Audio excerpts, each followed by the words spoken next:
nature's comfort. Ramraj presents bamboo cotton white shirts. Holidays nale adu namma GT Holidays da, South India's #1 travel brand. Your dream plot awaits for you at OMR with Nama Family Group. முழமுழமாண்டி ஜாதி மல்லி கிடக்குன்னு தெரிஞ்சு ஏன் விட்டு போனேன் இதையும் வள்ளிக்கணுன்னா எங்க வீட்டுக்கார கவலை எல்லாம் பெரிய கவலை. எனக்கு 2 புள்ளிங்க இருக்குது. ஆனா அந்த புள்ளிங்கெல்லாம் குப்பைமேட்டுக்கு வர கூட நல்லா ஒரு கரை சேர்க்கணும். என் பசங்களை நல்லா கான்வென்ட்ல படிக்க வைக்கணும்னு எனக்கு ரொம்ப நாள் ஆசை.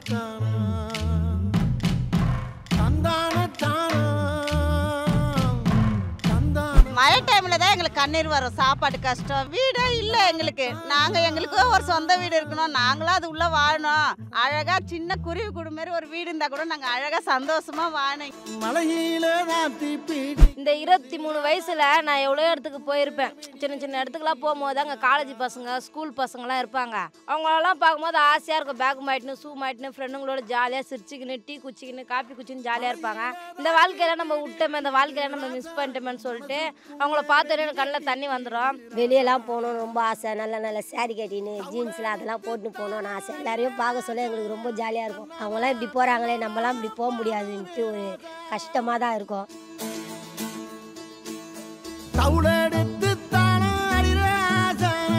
எங்களுக்குலாம் வந்து இந்த மாலு அது இதுன்னு சுற்றி பார்க்கணுன்னு ஆசை. அன்றைக்கி ஒரு ஃபங்க்ஷன் நாங்கள் போனோம்.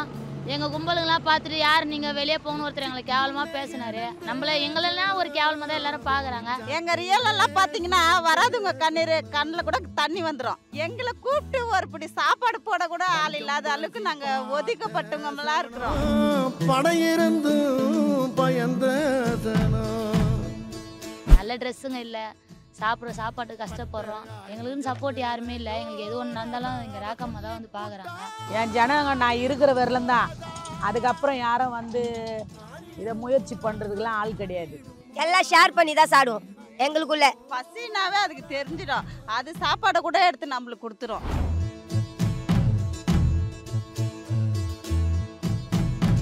இப்போ குப்பைமேட்டு உள்ள யாருன்னா சருகு திருட வரான், எவனா ரவுடிங்க பிரச்சனை பண்ண வரான் அப்படின்னாலும் ஸ்டேஷனுக்கு நான் தான் ஓடணும். இப்போ ஏதோ ஒரு சாவு அப்படின்னாலும் அதுக்கும் நான் தான் ஓடணும். நம்ம வந்து எனக்கு ஒரு ஆசை என்னன்னா, நம்ம ஒரு பெரிய ரேஞ்சில் வரணும், நம்மளும் ஒரு பெரிய ஆள் ஆகணும். நம்ம பெரிய ஆளானா தானே இவங்கள நம்ம பார்க்க முடியும். ஏன்னா இப்போ குப்பைமேட்டில் வருமானம் இல்லை, குப்பை கொட்டினா தான் வருமானம். அந்த குப்பை வண்டி தான் எங்களுக்கு சோறு போச்சு. அந்த குப்பை வண்டியில தான் எடுத்து சாப்பிடுவோம், அந்த குப்பையில தான் எடுத்து சாப்பிடுவோமே. டான்ஸ்னா எனக்கு சின்ன வயசுலேருந்து டான்ஸ் ஆடி ஆடி பழக்கம். அதனால நான் வந்து இப்போ கூட இந்த உடம்பை வச்சுக்கின்னு நான் டான்ஸ் ஆடுவேன்.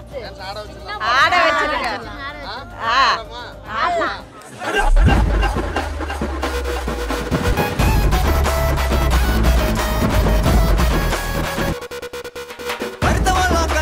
கிளப்பி விட்டாங்க அந்த கருத்த மாத்து போயால ஒழிச்சவள நம்பாலு நிக்காத தெரிக உடனே போயால கல்லி கருத்தவள கல்லிதான் ஒழிச்சதெல்லாம் நம்பாலே. இந்த நகரம் இப்போதான் மாநகராட்சி, இது மாற புது காரணமே நாம அண்ணாச்சி. தகர கொட்டால தங்கிருந்தாலும் சென்னையோட அன்னை நமக்கு வந்தானே. கருத்தவெல்லாம் கல்லிட்டான் கல்வி விட்டாங்க அந்த கருத்த மாத்து போயால ஒழிச்சவங்க நம்பாலே நிக்காத தெரிக உடனே போயால. 1000 ஜன்னல் வீடு இது அன்பு வாழக்கூடு, ஆலமரத்து வேறு அணி வேறு யாரு. அடை காக்குற கோழிய போலவே இந்த கூட்ட காப்பது யாருங்க? அழகான அம்மன போலவே எங்க அப்பத்தாவ ஜாலியா தான் இருப்போம். தூரத்துல பாட்டு கனெக்ட் பண்ணி நாங்க வந்து டான்ஸ் ஆடுவோம். எந்த கஷ்டம் கவலையும் எங்களுக்கு இருக்காது. நாங்க இப்போ கூட டான்ஸ் ஆடுறதுக்கு தான் வந்தோம். சரி நீங்க வந்துட்டீங்களா அப்படியே உங்க கூட நாங்க ஜாலியா டைம் ஸ்பெண்ட் பண்ணுறோம். எப்படி இப்படி நிறைய வேலைகள்லாம் செஞ்சுட்டு இது என்னதுக்காக இந்த இப்படி ஒரு அவங்க கை கால் வலி மாத்திரை வாங்கி போடுவாங்க, அதை போடுவாங்க. நாங்க எல்லாம் கும்பலா உட்காந்து சிரிச்சனால எங்களுக்கு எல்லா வழியே போயிடும். ஜாலியாக இருக்கும். வாய் விட்டு சிரிச்சா நோய் விட்டு போகும்னு சொல்றாங்களா, அந்த மாதிரி நாங்க உட்காந்து சிரிப்போம். எங்களுக்கு எல்லா வழியே போயிடும். எந்த கஷ்டமும் வெளியே ஹஸ்பண்டோட இருக்கிறதோட அந்த சந்தோஷம்லாம் எங்களுக்கு சந்தோஷம் கிடையாது. எங்களுக்கு குப்பை மட்டும் உள்ளதான் சந்தோஷம். இங்க வந்து இவங்க மூஞ்செல்லாம் பார்த்தோன்னே எங்களுக்குள்ள ஒரு தெம்பு வந்துடும், உற்சாகம். பூஸ்ட் ஹார்லிக்ஸ் குச்சா எப்படி தெம்பு வரும் அந்த மாதிரி எங்களுக்கு வந்துடும். நாங்கள் மேட்டு உள்ள வந்த உடனே எங்களுக்கு வந்து மேட்டு ஜனத்தை பார்த்த உடனே எங்களுக்குள்ள ஒரு தைரியம், உற்சாகம், எங்களுக்குள்ள ஒரு வைரகம் வந்துடும். இங்கே வந்தால் தான் எங்கள் சந்தோஷம், எங்களுக்கு கவலை எது வந்தாலும் நாங்கள் இங்கே மறந்துடுவோம். டாட்டா குளுக்கோஸ் அது இதுன்னு சொல்கிறாங்க, அதெல்லாம் குடிச்சாதான் சில பேருக்கு எனர்ஜி வருதுன்றாங்க, கேர் தெளிதுன்றாங்க. நாங்கள் என்னதான் டயர்டாக இந்த குப்பை கேஸ் வச்சுட்டு நாங்கள் வந்தால் நாங்கள் எல்லாம் ஒரு 10 பேர் உட்காந்து சிரிச்சனாலே எங்களுக்கு டயர்டு கேர் எல்லாம் போயிடும். அந்த கஷ்டத்தில் வீட்டு கஷ்டம்லாம் எங்கள் கண்ணுக்கு தெரியாது. இங்கே இருக்குது தான் எங்களுக்கு ரொம்ப பிடிச்சிருக்குது, இதான் எங்களுக்கு ஜாலியாக இருக்குது. இந்த வாழ்க்கை தான் எங்களுக்கு நிரந்தர வாழ்க்கையாகவே ஆயிடுச்சு. இதுக்கப்புறம் எங்கள் பிள்ளைங்க வாழ்க்கை தான் மாறணும். என்னோட பேர் பரமேஸ்வரி. நாங்கள் நைட்டில் போயிருக்கிறோம். டூபேஸ்ட் விளம்பரத்துக்கு கொள்ளக்காட்டு பொறிக்கினா இருப்போம். ரொம்ப செம்மையாக மொட்டை வெயில் அடிக்கும். என்னென்னமோ வெயில் சொல்லுவாங்க. பயங்கரமாக வெயில் அடிக்கிற டைமில் மோட்டுக்கு பின்னாடி குளம் இருக்குது. அந்த குளத்தில் ஜாலியாக குளிச்சுன்னு ஜாலியாக விளாடுவோம். சறுக்கு அடிக்கலன்னா எங்களுக்கு. என் பேர் கங்கா. எனக்கு 25 வயசு ஆகுது. ஆனால் ஜாலியாக இங்கே தான் இருக்கோம். வெளியெல்லாம் எவ்வளோ ஆனால் அக்கிரமம் நடக்குது அதெல்லாம் எங்களுக்கு தெரியல. நாங்கள் இதுக்குள்ளே நல்லா பொறுக்கினே இருப்போம். திடீர்னு ரொம்ப சோர்வாகிடுச்சுன்னா நல்லா அவங்க பாட்டுங்களை போட்டுக்கின்னு டான்ஸுங்களை ஆடிக்கின்னு கானா பாட்டெல்லாம் வர பாடிக்குது எங்களுக்குள்ளேயே. என் பேர் வள்ளிப்பா. காயிலேருந்து வயிறு வலி. இப்போ இங்கே வந்து சிரிச்ச உடனே அந்த இவங்களெல்லாம் என் ஜனத்தங்கெல்லாம் பார்த்த உடனே எனக்கு வயிறு வலியே போயிடுச்சு. சிரிச்சு அந்த வயிறு வலி எங்கே போச்சுன்னு தெரியாது. நான் காயிலேருந்து வயிறு வலியை நாங்கள் பார்த்துன்னு ரோடு மேலே. ராக்கக்கா வந்து எங்கள் கூட நாங்கள்லாம் ஒன்றா அந்த ரோட்டில் படுத்துன்னு இருப்போம். அப்போ கூட வந்து அவங்க அக்கா தங்கச்சிங்க 5 பேர் இருக்காங்க. அவங்கள பார்க்க மாட்டாங்க, எங்களை தான் பார்ப்பாங்க. ரெண்டாவது வந்து இவங்களுக்கு கூட அவ்வளோ தெரியாது அந்த அக்காவை. எனக்கு தெரியாத இவங்களுக்கு தெரியும். ஏன்னா சின்ன குழந்தைலேருந்தே அவங்கள நாங்கள் தான் ரொம்ப விரும்புவோம். ஏன்னு கேட்டால் எங்களுக்கு சந்தோஷமாக அவங்க இருக்கிற இடம் கலகலன்னு இருக்கும். அவங்க சிரிச்சிக்கினே இருப்பாங்க, பேசினே இருப்பாங்க. யாருன்னா பசினா கூட நாங்கள் பிச்சை கூட எடுத்து எங்களுக்கு சாப்பாடு வாங்கி கொடுத்துக்குறாங்க. ஏன்னா குழந்தைங்கள தூக்கி வச்சுக்கோங்க. அவங்க எங்களெல்லாம் வளர்த்தவங்க அவங்க தான். எங்களை மட்டும் இல்லை, இன்னும் அநேக பேர் அவங்க தான் வளர்த்துன்னு இருக்கிறாங்க. இப்போ யாருக்குன்னா சாப்பாடு இல்லை எதுனா இல்லைன்னா கூட ஹெல்ப் பண்ணி போய் பெச்சிட்டு அங்கே இங்கேன்னு போய் அங்கங்கே போய் கேட்பாங்க. கூச்செல்லாம் பட மாட்டாங்க. எதுக்கு கூச்ச பண்ணோம்? ஜனங்க வந்து மயில காத்துலேயே வரைச்சிக்கின்னு எதுனா ஆகிட போகுது. செத்துட்டா கூட லாரிக்காரங்கிட்டலாம் காசு கேட்போம். இல்லை நாங்கள் பொறுக்கிறவங்களே வசூல் பண்ணி அந்த சாவை எடுப்போம். ஒத்திமையாக இருப்போம். அன்றைக்கி ஒரு நாள் செம்ம ஜாலியாக இருக்கும். ஆள் என்ன கோவப்படுவாங்க, அப்பயே அந்த சமயத்தில் திட்டுவாங்க, அப்பயே மறந்துடுவாங்க. மறந்துட்டு நாங்கள் சாப்பிட்டுருந்தா கூட பிடிங்கி சாப்பிடுவாங்க. ஆனால் செம்ம டைப்பு. ஆனால் அவங்கள மாரிலாம் ஒரு ஆள் கிடைக்கிறது ரொம்ப கஷ்டம்தான். ஆனால் அந்த வாய்ப்பு கடவுள் எங்களுக்கு கொடுத்துக்கிறாரு. கடவுளுக்கு தான் நன்றி சொல்லுவோம். சோர்வாக உக்கான்னு இருப்போம் பொறுக்கிட்டு. இவங்க வருவாங்க, ராக்காக்கா கொஞ்ச நேரம் உட்கார் ராக்காக்கான்னா கூட அவங்க கூட உட்காந்தா மட்டும் போதும். டான்ஸ் ஆடி காட்டி ஒருத்தங்களை மேம் ஒரு மாதிரி கிண்டல் பண்ணி பேசுறதெல்லாம் வயிறு வலிக்க வலிக்க சிரிப்போம். எங்களாலேயே அப்படியே கண்ணில் தண்ணியே ஊற்றும் அவங்க பண்ணுற ஆக்டிங்லாம் பார்த்தா. வீட்டில் சின்ன சின்ன சண்டை நடக்கும். அதை புருஷமாக நடிக்கலாம் சண்டை நடக்கும். மோட்டு கோடி வந்துடுவோம். ஏன்னா இங்கே தானே ஜாலியாக இருக்குது. இப்போ வருமானமும் நாங்கள் இங்கே தான் எடுக்கிறோம். எல்லாமே இங்கே தான். எல்லாமே தாய் வீடு தகப்ப வீடுன்னு வாங்க பாருங்க, மறுவீடு எல்லாமே இதுதான் எங்களுக்கு. வெறுப்பு அடித்தாலாம் சினிமாவுக்கு போவாங்க, பீச்சுக்கு போவாங்க, எங்கெங்கேயோ போய் சுற்றுவாங்க. எங்களுக்கு வெறுப்பு அடித்தா குப்பை மட்டுக்கு தான் வந்துடுவோம். ஏன்னா கபடி விளாடுவாங்க, கண்ணாம்பூச்சி விளாடுவாங்க, டான்ஸ் ஆடுவாங்க, ஒருத்தரை கிண்டல் பண்ணி பேசுவாங்க. இந்த ராக்கா மாக்குறாங்களே எங்கள் வயசுல எங்கள் இதில் பேசி எங்களை சிரிப்பு ஏற்றுவாங்க. அதெல்லாம் ஒரு ஜாலியாக இருக்கும். கூட சந்தோஷமாக மாற்றிடுவாங்க. நாங்கள் அங்கேருந்து குப்பை பொறுக்கிட்டு வருவோம். இங்கே வந்தால் ஜாலியாக விளாண்டுக்கின்னு அரட்டாச்சிக்கின்னு இவங்க எங்கள் வயசுலேயே மிமிக்ரின் பண்ணுவாங்க.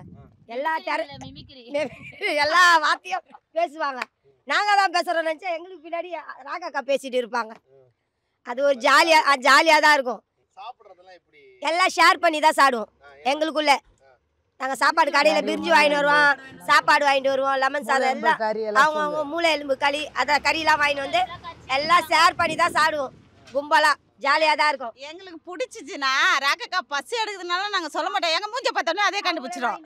போங்க எங்கள் எப்படி தான் யாருக்கிட்டேனா டீ வாங்கி கொடுனாயினா நாஸ்டா வாங்கி கொடுனான்னு எப்படின்னா காசு அதுக்கு சமாளித்து எல்லாருக்கும் மூளை எலும்போட பிரியாணி வேண்டாது குத்துறோம். மூளை எலும்பை கச்சி கச்சி சாப்பிட்டுக்கிற வேலை தான், எலும்புகளை கச்சி கச்சி போடுற வேலை தான். நல்லா வாங்கி தருவாங்க. பசினாவே அதுக்கு தெரிஞ்சிடும். அது சாப்பாடை கூட எடுத்து நம்மளுக்கு கொடுத்துரும். நான் புடவை குத்துறோம். எது இருந்தாலும் அது வீட்டுக்கு போய் கதவை தட்டினா எதுனா இல்லைன்னு சொல்லாது. ஆனால் பணக்காய்ச்சலாம் கிடையாது. நம்மளோட ரொம்ப ஏழ்மையானவங்க தான். ஆனால் அந்த கொடுக்குற குணம் ஒரு ஏழைக்கே வருதுன்னா மற்ற பேர் இவங்க மட்டும் இல்லை, குப்பைமேட்டிலேருந்து ரோட்டில் இருக்கிறவங்க கூட வந்து கேட்டாங்கன்னா உடனே வாங்க எங்கள் வீட்டில் படுத்துக்குங்க, சோறு எப்படின்னா போய் யார் வீட்டிலன்னா வாங்கி வந்து கொடுத்துருவாங்க. ஆனால் செம டைப்பு. இதெல்லாம் கிடைக்கிறதுக்கு கஷ்டம்தான். அதாவது இவங்க எல்லாருமே வந்து ரொம்ப ஜாலியாக இருக்கிறவங்க தான். அவங்க வீட்டில் பிரச்சனைன்னா அந்த பிரச்சனையெல்லாம் அப்படியே தூக்கி போட்டு இங்கே குப்பைமேட்டுக்கு வந்துடுவாங்க. குப்பை மோடு தான் அவங்களுக்கு தெய்வமே. குப்பமேடு தான் எல்லாமே அவங்களுக்கு. இந்த குப்பமேட்டில் தான் அவங்களோட வாழ்வாதாரம். அவங்களுக்கு ஜாலியே இந்த குப்பமேடு தான். ஏன்னா அவங்கவுங்க பீச்சு, தேட்ரு, சினிமான்னு போவாங்க. இவங்கெல்லாம் அதுக்கெல்லாம் போக மாட்டாங்க. எங்களுக்குள்ளே நாங்கள் வந்து பகிர்ந்துக்குவோம். இப்போ பசி எத்திச்சு எனக்கு தெரியும். நான் எங்கன்னா போய் எதனா சாப்பாடு ஏன்னா ஒரு வீட்டில் போயிட்டு பிச்சை எடுத்து கூட எடுத்துன்னு வந்து கொடுப்பேன், சாப்பிடுவாங்க. ஏன்னா பிச்சை எடுக்கிறதெல்லாம் ஒரு பிரச்சனையும் கிடையாது. நம்ம திருடல, பொய் சொல்ல, பிச்சை தான் எடுக்கிறோம். அதை எடுத்துன்னு வந்து கூட இவங்களுக்கு நான் கொடுப்பேன். இப்போ ஒரு இடத்துல போவேன், நான் ஒரு 10 அரிசி குண்டான்னு கேட்பேன், அதை வாங்கின்னு வந்து கொடுப்பேன். அவங்க சோறுக்கு ஆக்கி தின்னுவாங்க. அதேமாதிரி வெளியே இருக்கிறவங்க கூட ராக்கக்கா அரிசி கொடு ராக்கக்கா, நாங்கள் ரொம்ப கஷ்டப்படுறோம் அப்படின்னு கேட்டாலும் எங்களுக்கு வர அரிசி அவங்களுக்கும் கொடுப்போம். இவங்களோட தான் என்னோடய வாழ்க்கையே போயின்னுக்குது. இவங்களுக்கு ஒரு பிரச்சனை, நைட்டில் ஃபோன் அடிக்கிறாங்க, ஒரு வீட்டில் சாவு விழுந்துச்சு, அந்த சாவுக்கு போய் உக்காந்து இருப்பேன். ஒரு பிரச்சனை, இவங்க குடும்பத்துலேயே பிரச்சனை, இதுக்கெல்லாம் ஓடியாடுறதுக்கு எனக்கு டைம் சரியாக இருக்குது. அப்படியே தவறுனா குப்பமேட்டுக்கு வருவோம். குப்பமேட்டில் பிரச்சனைனால நம்ம தான் ஓடணும். இப்போ குப்பமேட்டு உள்ள யாருன்னா சறுக்கு திருட வரான், எவனா ரவுடிங்க பிரச்சனை பண்ண வரான் அப்படின்னாலும் ஸ்டேஷனுக்கு நான் தான் ஓடணும். இப்போ ஏதோ ஒரு சாவு அப்படின்னாலும் அதுக்கும் நான் தான் ஓடணும். இந்தமாரிலாம் நடந்துனுக்குது எங்களுக்கு. ஆனாலும் வந்து இந்த ஜனத்துங்களை நீங்கள்லாம் பார்க்குறவங்க, இந்த ஜனத்துங்களை வந்து ஒரு நாளைக்கு நேர்லேயே வந்து உள்ளே பாருங்க. உள்ளே பார்த்தா இங்கே என்ன நடக்குதுன்னு தெரியும். இவ்வளோ பேர் குப்பமேட்டில் இருக்காங்களா அப்படின்றது யாருக்குமே தெரியாது. இதுதான் சந்தோஷமே, இதுதான் சந்தோஷம். இப்போ நம்ம பிள்ளைங்க கூடலாம் அவ்வளோ சந்தோஷம் இருக்காது. இவங்க கூட தான். ஆமாம், அவனும் போயிட்டாங்க, அவ்வளோதான். இவங்க எனக்கு பிள்ளைங்க மாதிரி. இப்போ நான் செத்துட்டேன், நான் ராக்காக்கா யாருன்னு தெரிலன்னு சொல்ல மாட்டாங்க. ஐயோ ராக்காக்காவா, ராக்காக்கா நம்மளுக்கு எல்லாம் பண்ணிக்குது செஞ்சுக்குது சாவுக்கு. யாரோ ஒருத்தர் செத்துட்டா கூட அந்த சாவு அனாதினா அது என் சாவு. அனாதின்னு நாங்கள் சொல்ல மாட்டோம். நாங்களே ஒரு அனாதி, அனாதிக்கு அனாதி. இப்போ இருக்கிற இடத்துல போயினா ஒரு 10 அரிசி கொடுண்ணா. இப்போ கூட அதை கான்ட்ராக்டுக்காரங்களாம் கேட்டுக்கிறோம், அண்ணே ஒரு 50 அரிசி கொடுங்கண்ணே. ஏன்னா இப்போ குப்பமேட்டில் வருமானம் இல்லை. குப்பை கொட்டினா தான் வருமானம், குப்பையே கொட்டலை. அதுக்காக அந்த கான்ட்ராக்ட் எடுக்கிறாங்கல்ல, அவங்கக்கிட்டலாம் ஒரு 50 பேருக்கு அரிசி கொடுங்க, ஒரு 100 பேருக்கு அரிசி கொடுங்கன்னு நான் கேட்டிருக்கிறேன். இப்படி வாங்கி வயசானவங்க இருக்கிறாங்க, கண்ணு தெரியாதவங்க, காது கேட்காதவங்க எவ்வளோ பேர் இருக்காங்க. அந்த குப்பை வண்டி தான் எங்களுக்கு சோறு போச்சு. அந்த குப்பை வண்டியிலேருந்து தான் எடுத்து சாப்பிடுவோம், அந்த குப்பையிலேருந்து தான் எடுத்து சாப்பிடுவோமே. சம்பாரிச்சேன்னா நான் சம்பாரிச்சது ஒரு பெரிய லட்சியம் என்னான்னு கேட்டிங்கன்னா, ஜனத்துங்களை சம்பாரிச்சிருக்கிறேன். இந்த ஜனங்க எனக்காக உயிரை கூட கொடுப்பாங்க, ஆனால் அவங்களுக்காக நான் என் உயிரே விடுவேன். அந்த மாதிரி. ஏன்னா இதுதான் எனக்கு சொத்து. இந்த ஜனங்க தான் எனக்கு சொத்து. இவங்க தான் எனக்கு அக்கா தங்காச்சிங்க, இவங்க தான் எனக்கு அண்ணன் தம்பிங்க, இவங்க தான் என் பிள்ளைங்க, இவங்க தான் எங்கள் வாழ்க்கை, இவங்க தான் எங்கள் ஜனம். அதாவது தமிழ்நாடு முழுவதும் யாரெல்லாம் குப்பை பொறுக்குறாங்களோ அந்த குப்பைக்காரங்களுக்கெல்லாம் நாங்கள் சொந்தக்காரு. அவங்களுக்கு எல்லாருமே நாங்கள் அவங்க செத்துட்டாங்கன்னா நாங்கள் சாவு எடுப்போம். ஆனால் நான் செத்துட்டு ஆயிரக்கணக்கான ஜனம் வந்து நிற்பாங்க. அதுதான் எங்களுக்கு சொத்து. ஆகாய வேப்ப மரம் ஏன் ஜோதி அம்மா வச்ச மரம், செவத்துல மை எழுதி நாங்கள் சேர்ந்திருப்போம் கொஞ்ச காலம். செவத்து மை கலைஞ்சிடுச்சா நாங்கள் சேர்வது எந்த காலம். கோர்ட்டுக்கு போகாதீங்க, குற்றவாளி ஆகாதீங்க, மனு போட்டு பார்த்திடாதீங்க, மனக்குறைய தீர்த்திடாதீங்க. முழமா வண்டு நண்டி ஜாதி மல்லி கிடைக்கணுன்னு தெரிஞ்சு ஏன் விட்டு போனேன், என் இதையும் வலிக்கணுதான். பல நாளாக காத்திருந்தேன், ஆசையா நீ தொடுவேன்னு தான். கனவுல என் நினைக்கலடி, ஏமாத்தி நீ விடுவேன்னு தான். மண்ணை போட்டு மறைச்சாலும் நினைப்பு குறையாது. ஐயோ எங்க வீட்டுக்காரர் நினைச்சு பாட்டேன். ஆமா எங்க வீட்டுக்காரர் நினைச்சு பிடிக்கும். அவருக்கு ஃபிக்ஸு வரும். அவருக்கு 15 வயசுலேருந்தே காக்கா வலிப்புன்னு ஒன்று வந்துருக்குது. இப்பொழுது அது அவங்க வீட்டில் பார்க்காதே எனக்கு தாடி கட்டி கொடுத்துட்டாங்க. நான் லவ் பண்ணிலாம் கல்யாணம் பண்ணிக்கேன். எங்கள் வீட்டிலலாம் பார்த்து நான் கல்யாணம் பண்ணிக்கினேன். ரொம்ப வருமானம், ரொம்ப கஷ்டம். வருமானம் வந்து ஒரு கையில் ₹1 நிற்காது, இல்லை கையில். அவருக்கும் எங்கே போனாலும் வேலை கொடுக்க மாட்டாங்க. அங்கே இங்கே அப்படியே பொத்துன்னு ஊந்துருவான். மூக்கில் வாயில் கண்ணெல்லாம் ரத்தம் வரும். அதனால் 2 பேருமே மோட்டுக்கு வர ஆரம்பித்தோம். அவனுக்கு எங்கே ஒரு வண்டி எப்படி கொட்டும் மோட்டில், எங்கன்னா வண்டி உள்ள ஊந்துருவானோ. ஆனால் கடவுள் ஒரு சொல்கிறார், கடவுள் இருக்கார் கண்டிப்பாக. எங்கள் வீட்டுக்காரர் அன்றைக்கே செத்து போயிருப்பான், குழன்னு அயந்திருப்பான். கடவுள் காப்பாற்றிட்டாரு. நான் அப்போ தான் எனக்கு வந்து ஃபிக்ஸு வந்துட்டுக்குது. நான் வலித்தேன். அந்த ஒரு செகண்டில் அவன் செத்து போயிருப்பான். கடவுள் எனக்கு நல்ல பலத்தை அந்த நேரத்தில் கொடுத்தாரு. எவ்வளோ எவ்வளோ சொல்ல வேண்டியதெல்லாம் இருக்குது எங்கள் வீட்டுக்காரை பற்றி, என்னை பற்றிலாம் சொல்ல வேண்டியது. ஆனால் அதெல்லாம் எனக்கு கவலைலாம் மறந்துடும். மோட்டு உள்ளே வந்துட்டாலே போதும், ஒரு எனர்ஜி கையில் வந்துடும். அப்படியே ஜாலியாக வந்துடுவோம், பாடின்னு இருப்போம், டான்ஸ் ஆடுவோம். எங்கள் வீட்டுக்காரர் கவலைலாம் பெரிய கவலை, அதெல்லாம் எனக்கு தெரியாது. எனக்கு 2 பிள்ளைங்க இருக்குது. அதுவும் எனக்கு ஆனால் அந்த பிள்ளைங்களாம் குப்பைமேட்டுக்கு வரக்கூட நல்லா ஒரு கரை சேர்க்கணும், என் பசங்களை நல்லா கான்வென்ட்டில் படிக்க வைக்கணும்னு எனக்கு ரொம்ப நாள் ஆசை. ஆனால் கடவுள் அதுவும் நான் நிறைவேற்றுவேன், உங்களை மூலிமா நிறைவேற்றுவாருன்னு எனக்கு ஒரு நம்பிக்கை. எனக்கு வந்து குப்பைமேடு தான் எனக்கு ஆசையே. ஏன்னா எனக்கு கல்யாணம் பண்ணி கொடுத்தாங்க, எனக்கு அங்கேயும் பிடிக்கல வாழவே. எனக்கு குப்பை மோட்டில் வந்தால் தான் எனக்கு சந்தோஷம், என் லைஃப், என் துக்கம், என் கண்ணீர் எல்லாம். மழை டைமில் தான் எங்களுக்கு கண்ணீர் வரும். சாப்பாடு கஷ்டம், வீட்டு வாடகை கட்ட முடியாது, என் பசங்களை நல்லா படிக்க வைக்கணும். இந்த குப்பைமேட்லேருந்து ஒரு ஆள் நல்ல ஒரு பெரிய படிப்பு படித்து எங்களுக்கு அட்வைஸ் பண்ணணுன்னு எங்களுக்கு ஒரு ஆசை. ஆனால் எங்கள் பிள்ளைங்களையும் படிக்க வைக்க முடியல, ஏன்னா வருமானம் பத்தலை. வாடகை அப்போல்லாம் வந்து 2000 வீடு கிடைக்கும். இப்போ 5000 இருந்தால் தான் வீடு அட்வான்ஸு. 5000 தான் வாடகை இது பண்ணுறேன்றாங்க. 30,000 அட்வான்ஸ் கேட்குறாங்க. அதே புருஷனுங்க குஷ்டு கற்றுனா உடனே காலி பண்ணிவிடுவாங்க. போங்க போங்க, ஐயோ உங்களுக்கு யார் தான் வீடு விட்டுது, குப்பை பொறுக்குறவங்களுக்கு அப்படின்னு எங்களை ரொம்ப கேவலமாக நடத்துவாங்க. எந்த இடத்துல பாரு கேவலமாக நடத்துவாங்க. நான் வீடே இல்லை எங்களுக்கு. எங்களுக்கும் ஒரு சொந்த வீடு இருக்கணும், நாங்களும் அது உள்ளே வாழணும். அழகாக சின்ன குருவி கூடு மாரி ஒரு வீடு இருந்தால் கூட நாங்கள் அழகாக சந்தோஷமாக வாழணும். இங்கே எப்படி நாங்கள் அந்த குப்பைமேட்டில் சந்தோஷமாக இருக்கிறோமோ அந்த இங்கே டென்ட் அடிச்சுன்னு இருப்போம். அந்த கொட்டா மாரி கட்டிக்கின்னு உள்ள குழந்தையெல்லாம் யானை கட்டி போட்டுன்னு இருப்போம். அந்த மாதிரி எங்களுக்கும் சொந்த வீடு இருக்காதா, அதான் எங்கள் ஆசை, எங்கள் கனவு, எங்கள் லட்சியம்லாம். நான் 10 வயசுலேருந்து குப்பை பொறுக்கிறேன். எனக்கு 23 வயசு ஆகுது. இந்த 23 வயசில் நான் எவ்வளோ இடத்துக்கு போயிருப்பேன். சின்ன சின்ன இடத்துக்குலாம் போகும்போது அங்கே காலேஜ் பசங்க, ஸ்கூல் பசங்களாம் இருப்பாங்க.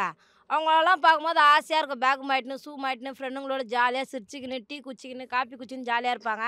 இந்த வாழ்க்கையெல்லாம் நம்ம விட்டோமே, இந்த வாழ்க்கையெல்லாம் நம்ம மிஸ் பண்ணிட்டோமேன்னு சொல்லிட்டு அவங்கள பார்த்தோன்னே எனக்கு கண்ணில் தண்ணி வந்துடும். நான் 16 வயசில் கல்யாணம் பண்ணிக்கினேன். எனக்கு 2 பசங்க இருக்காங்க. என் வாழ்க்கை பாதி இந்த குப்பை மூட்டிலே போயிடுச்சு. இந்த 13 வருஷம் வாழ்க்கை குப்பை மூட்டுக்கே போயிடுச்சு. அம்மா சரியில்லை, அப்பா சரியில்லை, குடும்பம் சரியில்லை, புருஷனா கல்யாணம் பண்ணின்னு இந்த பக்கமே வரக்கூடாதுன்னு நினச்சா புருஷனா குப்பை பொறுக்கிற ஆகிட்டாரு, குடிகாரன் ஆகிட்டாரு. இதுக்கப்புறம் நம்ம வாழ்க்கை நம்ம தான் பார்த்துணுன்னு சொல்லிட்டு நான் குப்பை பொறுக்க வந்துட்டு இன்னமும் குப்பை பொறிக்கணும் தான் இருக்கேன். எனக்கு நிறைய ஆசைன்னு பார்த்தீங்கன்னா, நான் பரமோலம் அடிக்கணும்னு எனக்கு ஆசை. நான் ஆட்டோ ஓட்டுவேன். இப்போ எங்களுக்குன்னு பார்த்தீங்கன்னா யாருக்குமே இந்த குப்பை மேட்டில் 500 பேரில் யாருக்குமே வீடு இல்லை. எல்லாருமே முக்கால்வாசி பேர் எல்லோரும் வாடகை வீட்டில் தாங்கிறாங்க. 4000 ரூபாய் 5000 ரூபாய் வாடகை. சுமாராக வாடகைன்னு போனாவே முறை வாசல், தண்ணி காசு, கரண்ட்டு பில்லு, யாருன்னா எக்ஸ்ட்ரா ஒருத்தவங்க வந்து வீட்டில் பார்த்தா அதுக்கு ஒரு காசு, எல்லாத்துக்கும் காசு காசு காசு. இப்போ நீங்கள் வேலைக்கு போகிறீங்க, நீங்கள் குடிப்பீங்க, குப்பை பொறுக்கிற எங்களால் எப்படி கொடுக்க முடியும்? மழை காலத்துலலாம் சுத்தமாக சாப்பாடுக்கே கஷ்டமாக இருக்கிற காலத்தில் வாடகையே கொடுக்க முடியாது, சாப்பிட முடியாது. அந்த நேரத்தில் அட்வான்ஸ் எல்லாம் கழிச்சிக்கின்னு வீடை காலி பண்ணுற சொல்லுவாங்க. திரும்ப ரோட்டுக்கு வந்துட்டு 2 மாதம் 3 மாதம் ரோட்லேயே இருந்துட்டு அதுக்கப்புறம் அட்வான்ஸை குப்பை பொறுக்கி காயிலங்காலில் சேர்த்து வச்சு திரும்ப வேறு வீட்டுக்கு போவோம். அப்பயே யாருன்னா குடிகாரனுங்க, எங்கள் கணவருங்க யாருன்னா கற்றுனாங்கன்னா, உங்களுக்கு குப்பை பொறுக்கு வீடு விட்டுதே ஏதா லாபம் இல்லைன்னா இங்கே வந்து கத்துறீங்கன்னு சொல்லி வீடியே காலி பண்ணுறாங்க. அப்படியெல்லாம் இருந்து கூட இந்த குப்பை மேட்டில் நாங்கள் பொறுக்கி வாழ்கிறோம். சந்தோஷமாக தான் இருக்குமே. என் பேர் வந்து ஜெயந்தி. நான் இந்த குப்பைமேட்டில் ஒரு 6 வருஷமாக தான் நான் கஷ்டப்படுறேன். எங்கள் அம்மா, எங்கள் அப்பா, எங்கள் தாத்தா பாட்டி இருந்து இது தலைமுறை 3 தலைமுறை வந்துச்சு. நானும் இப்போ வந்துட்டேன். எனக்கு 2 பசங்க இருக்குது, ஒரு பொண்ணு ஒரு பையன் இருக்காங்க. எங்கள் பாப்பா 2வது பாப்பா வயிற்றில் இருக்கும்போதே எங்கள் வீட்டுக்காரர் விட்டு போயிட்டாரு. நான் தான் குப்பை பொறி தான் என் பிள்ளைங்களை காப்பாற்றுறேன். படிக்க வைக்கணும், நல்ல ஒரு லெவலுக்கு படிக்க வைக்கணும். நம்ம தான் குப்பை பொறிக்கிட்டோம், என் பிள்ளைங்களையும் விடக்கூடாது அப்படின்னு படிக்க வைக்கணுன்ட்டு என் பிள்ளைங்கள கஷ்டப்பட்டு இந்த குப்பையில் தான் கஷ்டப்பட்டு காப்பாற்றுறேன். கையறுத்துக்கும் காலத்துக்கும் அப்படி இருந்தால் இதில் தான் நாங்கள் லோல் போடுறோம். ஒரு ஹாஸ்பிட்டல் போகிறது கூட எங்களுக்கு வசதி கிடையாது. கவர்மெண்ட் ஹாஸ்பிட்டல் தான், அது கூட ஸ்டான்லி தான் போகணும். அது கூட நாங்கள் போக மாட்டோம். இங்கேயே எதனா மருந்து கிடச்சிதுன்னா நுணுக்கி கையில் போட்டுன்னு அப்படியே பொறின்னு வேலை பார்த்துனுப்போம். எங்களுக்குன்னு சப்போர்ட் யாருமே இல்லை. எங்களுக்கு எது ஒன்று இருந்தாலும் எங்கள் ராக்கம்மா தான் வந்து பார்க்குறாங்க. எங்களுக்கு நல்லது கெட்டது எல்லாமே எங்கள் ராக்கம்மா தான் செய்கிறாங்க. வெளியெல்லாம் போகணுன்னு ரொம்ப ஆசை. நல்ல நல்ல சேரீ கட்டின்னு ஜீன்ஸ்லாம் அதெல்லாம் போட்டுன்னு போகணுன்னு ஆசை. எல்லாரையும் பார்க்க சொல்ல எங்களுக்கு ரொம்ப ஜாலியாக இருக்கும். அவங்களாம் இப்படி போகிறாங்களே, நம்மளாம் இப்படி போக முடியாதுன்ட்டு ஒரு கஷ்டமாக தான் இருக்கும். இருந்தாலும் நாங்கள் குப்பைமேட்டுக்கு வந்தால் அந்த கஷ்டம்லாம் மறந்துட்டு அப்படியே இயல்பாக போய் பொறுக்க போயிடுவோம். எங்களுக்குலாம் வந்து இந்த மாலு அது இதுன்னு சுற்றி பார்க்கணுன்னு ஆசை. அது இந்த அவார்ட் ஃபங்க்ஷன் அது இது ஹீரோயினிங்களாம் வராங்க, அதெல்லாம் நாங்களும் போகணுன்னு ஆசை. அன்றைக்கி ஒரு ஃபங்க்ஷன் நாங்கள் போனோம். எங்கள் கும்பலுங்கெல்லாம் பார்த்துட்டு யார் நீங்கள் வெளியே போகணுன்னு ஒருத்தர் எங்களுக்கு கேவலமாக பேசினார். அதுவே எங்களுக்கு ஒரு பெரிய கஷ்டமாகவே ஆயிடுச்சு. அப்புறம் எங்களுக்குன்னு நாங்கள் என்ன பண்ணுறது வந்துட்டோம் அப்படின்ட்டு நாங்கள் ஏதோ அனுசரிச்சுன்னு எங்களெல்லாம் ஒரு கேவலமாக தான் எல்லாரும் பார்க்குறாங்க. எங்களை அந்த கேவலமாக பார்க்கக்கூடாது. நாங்களும் ஒரு ஆள், நாங்களும் ஒரு மனுஷால் தானே எங்களை மதிக்கணும். எங்களுக்கும் அங்கே போகணும் இங்கே போகணும் எங்களுக்குலாம் ஆசைலாம் இருக்குது. ஆனால் எங்களால் எதுவும் நிறைவேற்றிக்க முடியல. நல்ல ட்ரெஸ்ஸுங்க இல்லை, சாப்பிட்ற சாப்பாட்டுக்கு கஷ்டப்படுறோம், நைட்டுக்கு போகிறது, இதுமாதிரி நாங்கள் எங்களுக்குள்ளே சிரிச்சுப்போம் விளாடுவோம், அவ்வளோதான். நடிகருங்களுக்கே அவ்வளோ பேர் வந்து ஒத்து வச்சு கைத்தட்டி பாராட்டுறாங்க. நாங்கள் இவ்வளோ கஷ்டப்படுறோம், எங்களை பாராட்டுறதுக்கு ஆளே இல்லை. இருந்தாலும் எங்களுக்கு என்ன ஆசைன்னா, நாங்களும் எல்லா நடிகரும் பார்த்துட மாட்டோமா, எல்லோரும் கூட செல்ஃபி எடுத்துட மாட்டோமா, குப்பை மூட்டுக்கும் ஒரு விடுவு காலம் கிடைக்காதா? அவங்க நடித்து காசு வாங்குறாங்க, நாங்கள் நடிக்காதே எங்கள் ஹீரோங்க தான். நாங்கள் அவங்களாவது கஷ்டப்பட்டு அவங்க ஷூட்டிங்கெல்லாம் எடுத்து அந்த இது படத்தை நடிக்கிறாங்க. அதோட பயங்கரமாக நாங்கள் இங்கே நடிக்கிறோம். எங்கள் ரியலெல்லாம் பார்த்தீங்கன்னா வராதுங்க, கண்ணில் கூட தண்ணி வந்துடும்.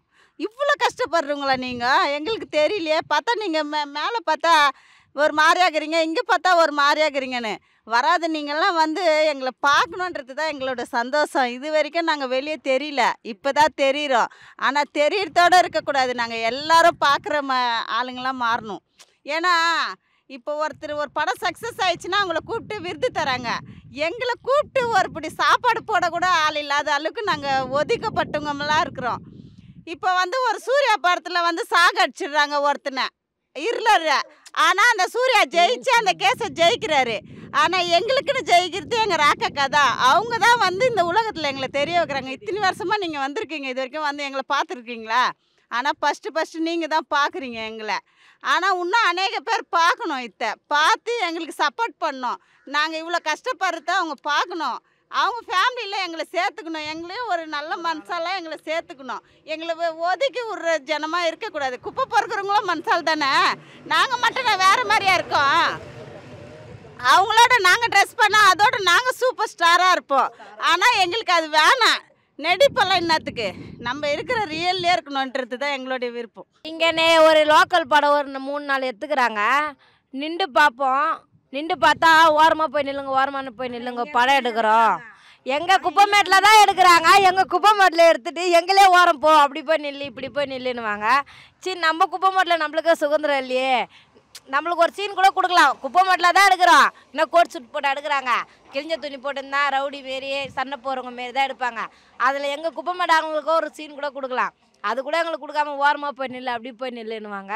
அதெல்லாம் கொஞ்சம் மனசு கஷ்டமாக இருக்கும். எங்களுக்கும் ஷூட்டிங்கில் போகணும், சினிமாலாம் நடிக்கணும், டான்ஸ் எல்லாம் ஆடணும். எனக்கு டான்ஸ்னால் ரொம்ப பிடிக்கும். டான்ஸ்லாம் நான் ஆடுவேன், சின்ன வயசுலேருந்து டான்ஸ் ஆடுவேன். டான்ஸ் ஆடணுன்னு சொல்லும் போது இப்போ யாராவது எடுத்துகிட்டு போய் சேர்த்தா தானே. அப்போ கோ படம் வந்துருந்தது, காசிமோட்டில் படம் நடிச்சுன்னு இருந்தாங்க. அப்போ நான் போயிட்டு ஒரு 5 பேரை இட்டுன்னு போயிட்டு நாங்களும் டான்ஸ் ஆடுறோம் அப்படின்னு சொல்லி கேட்டேன். எனக்கு ஒரு வாய்ப்பு கொடுத்தாங்க. ஜீவா கூட தான் ஆடினோம். கோ படத்தில் சனிய சாகடை இப்படி வருவார், அவர் நடுவில் வந்து எங்களுக்கு ஒரு சாவு டான்ஸு கொடுத்தாங்க, ஒரு பேண்டு வச்சுன்னு வர மாதிரி. அந்த படத்தில் வந்து நாங்கள் டான்ஸ் ஆடின்னு வருவோம். நான் நல்லா இருந்தேன்னா என் ஜனத்துங்களை நான் வந்து ஒரு இதுவாகியிருப்பேன். நம்ம வந்து எனக்கு ஒரு ஆசை என்னன்னா, நம்ம ஒரு பெரிய ரேஞ்சில் வரணும், நம்மளும் ஒரு பெரிய ஆள் ஆகணும். நம்ம பெரிய ஆளானா தானே இவங்கள நம்ம பார்க்க முடியும். நம்ம போய் இன்னொரு இடத்துல பிச்சை கேட்குறோமே, நம்ம பெரிய ஆளாக இருந்தால் தானே நம்மளோட இதுவை அவங்களுக்கு வந்து நம்ம செய்ய முடியும். இப்படிலாம் நான் கனவு கண்டது உண்மை தான். ஏன்னா எல்லாரையும் போயிட்டு நான் கேட்பேன், எங்கள் ஜனத்துக்கு அரிசி கொடுங்க, எங்கள் ஜனத்துக்கு ஏதாவது ஹெல்ப் பண்ணுங்க அப்படின்னு கேட்கும் போது, நம்மளே ஒரு பெரிய உத்தியோகத்தில் இருந்தோம்னா நம்ம இவங்களுக்கு செய்யலாமே அப்படின்றதெல்லாம் வந்து நான் நினைக்கிறது உண்மை தான். என் ஜனங்க நான் இருக்கிற வரலாம் தான். அதுக்கப்புறம் யாரும் வந்து இதை முயற்சி பண்ணுறதுக்கெலாம் ஆள் கிடையாது. யார் எது பார்த்தாலும் இந்த வீடியோ பார்க்குறவங்க இந்த ஜனத்துங்களுக்கு ஒரு நல்லது நடக்கணும், இவங்கள வந்து பார்க்கணும். அவங்க குறைங்களெல்லாம், அந்த குறைங்களெல்லாம் அவங்க வந்து கேட்கணும். அவங்களுக்கு வீடு இல்லை, அவங்களுக்கு நல்ல வேலை இல்லை, அவங்களுக்கு வீடு கொடுங்க, வேலை கொடுங்க. அவங்க ஜனங்கள்லாம் வயசானவங்க, கண்ணு தெரியாதவங்களாம் இருக்கிறாங்க, அவங்களுக்கு ஒரு பென்ஷன் மாரி கொடுங்க, ஒரு சமூக கூட கட்டி விடுங்க. அவங்க சாவு எடுக்கிறதுக்கு எல்லாம் ஏற்பாடும் பண்ணுங்க. ஒரு சமூக கூட மாரி கட்டி விடுங்க. அவங்க சாவு எடுக்கிறதுக்கு கவர்மெண்ட்டு அரசாங்கமே வந்து அவங்களுக்கு ஹெல்ப் பண்ணுங்க. அவங்களுக்கு எங்கேயோ கொடுக்குற குப்பை வேலையை அவங்களுக்கு கொடுங்க. யாருக்கோ கொடுக்குற வீடை இவங்களுக்கும் கொடுங்க. எங்களோட கனவு, எங்களோட ஆசைலாம் இது தான். நாங்களும் சொந்த வீட்டில் வாழணும்னு ஒரு ஆசை தான் எங்களுக்கு. ஆனால் எந்த வாழ்ப்பும் எங்களுக்கு வரல. அரசாங்கம் கண்டிப்பாக எங்கள் வீடியோவெல்லாம் பார்த்துட்டு கண்டிப்பாக எங்களுக்கு உதவி செய்யணும். எனக்கும் வந்து டான்ஸ் ஆடணும், நம்ம பெரிய நடிகர் ஆகணும், இவங்களையும் வந்து அந்த மாதிரி ஆக்கணும் அப்படின்லாம் நம்ம கனவு காண்டதெல்லாம் உண்மை தான். ஆனால் இது வரலாம் கனவெல்லாம். ஏன்னா ஒரு டான்ஸ் ஆடி இருக்கிறான், கோபடத்தில் டான்ஸ் ஆடி இருக்கிறேன், ஒரு ஃபேனுக்கு அடிடிஷன் கொடுத்துக்கிறேன். இன்னொன்று வந்து அட்டுப்படத்தில் சாவுக்கு வந்து டான்ஸ் ஆடின்னு வருவேன். டான்ஸ் எனக்கு ரொம்ப பிடிக்கும்.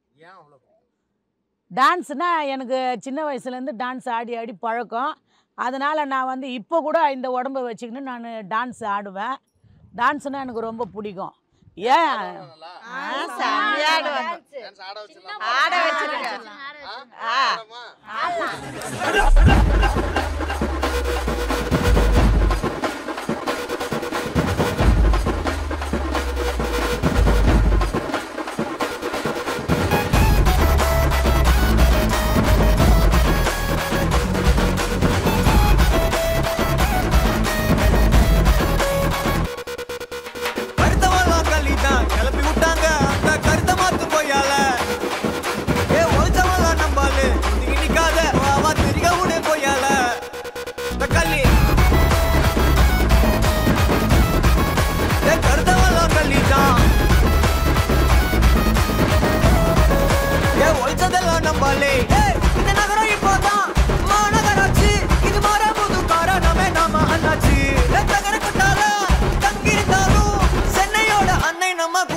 Nature's comfort. Ramraj presents Bamboo Cotton White Shirts.